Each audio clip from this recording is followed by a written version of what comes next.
The letter P stands for presence. The words of the 23rd Psalm. Even though I walk through the darkest valley, I fear no evil, for you are with me. Your rod and your staff, they comfort me. Surely the presence of the Lord is in this place. I can feel God's mighty power and God's grace. I love to begin worship services with this song, for it gives permission to the gathered people to let down their emotional guard and allow themselves to be aware of the mystery that there exists a presence both outside and within them. Often in Vietnam, warriors would say that God was AWOL, absent without leave. Now, I never felt that way.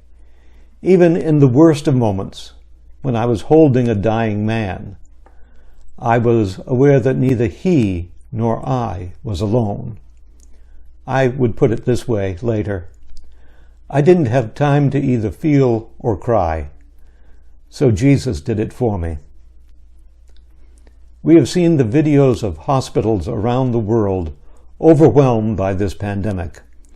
Not enough beds, ventilators, not enough people, not enough of anything. We see pictures of body bags and caskets lined up. We hear that funeral homes are literally stuffed with dead bodies waiting to be buried or cremated. But there are not enough caskets available, or workers to open graves, or working crematoriums. So the dead wait.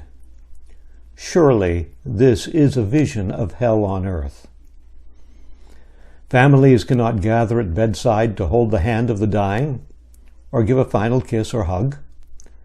They cannot even gather at the funeral home, or the church, or at the graveside. Who is present when the last breath is drawn, or the remains are rolled into the crematorium retort, or lowered into the earth?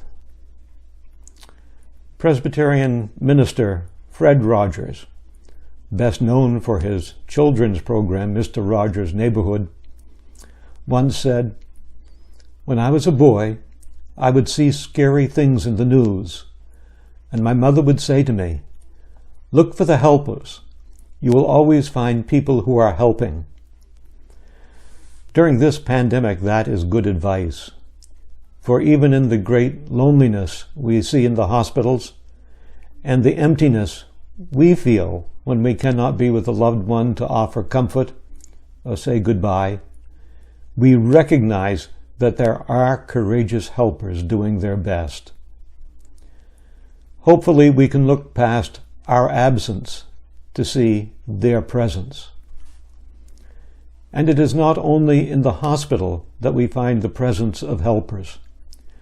Grocery stores, drugstores, gas stations, truck stops, essential places that we depend upon to fill our orders and deliver those items are staffed by men and women who are helpers, though perhaps they never thought of themselves in just that way. Nor did we until now. Those words that I love to use in worship are now, I can see, appropriate words when I enter any facility and look at the people working there as more than employees, as helpers. Perhaps the change in my attitude, my way of observing people, will make a difference in my life, making it a bit more joyful during hard times. I hope so. Perhaps it will even make a difference in the lives of the people who I encounter in the aisle, or at the cash register, or at the service counter. Who knows? For them, even my presence may open some door, do some good.